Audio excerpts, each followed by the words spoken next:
Hitung cepat yang dilakukan SCTV, Indosiar, Grup MTech bekerja sama dengan 3 lembaga survei yaitu Saiful Mujani Research and Consulting, SMRC, Carta Politika, dan Indikator Politik menunjukkan pemenang Pilpres 2024 versi hitung cepat adalah pasangan Prabowo Gibran. Ketiga lembaga survei memberikan angka 56% hingga 59% untuk Prabowo Gibran.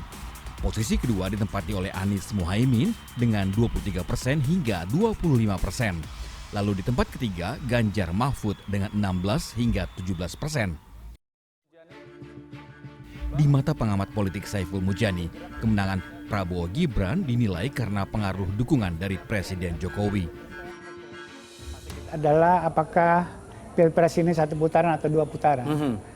Kalau selisihnya dari 50% itu ke atas cukup besar, 9% dalam hal ini, ya. Saya melihat peluang untuk 1 putaran jauh lebih besar daripada 2 putaran. Hasil hitung cepat senada dengan hasil exit poll yang dilakukan SMRC di 2000 TPS.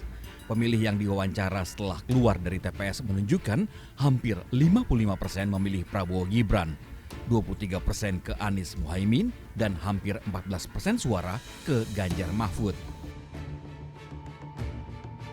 Pilihan terhadap capres senada dengan pilihan terhadap partai politik. Setidaknya inilah yang tercermin dari hasil exit poll yang dilakukan Saiful Mujani Research Consulting di 2000 TPS. Partai Gerindra menempati tempat teratas, diikuti PDIP, Golkar, PKB, Nasdem, PKS, PAN, Demokrat, dan partai lain di bawah 3%.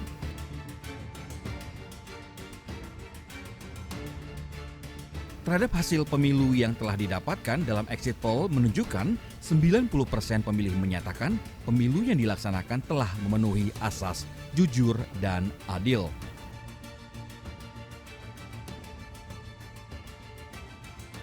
Sementara lebih dari 90% exit poll dari SMRC juga menunjukkan pemilih menyatakan sudah puas terhadap pelaksanaan pemilu yang berlangsung kemarin.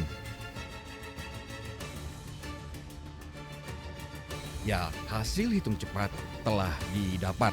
Prabowo Gibran menjadi pemenang Pilpres 2024 versi hitung cepat. Tim Liputan melaporkan.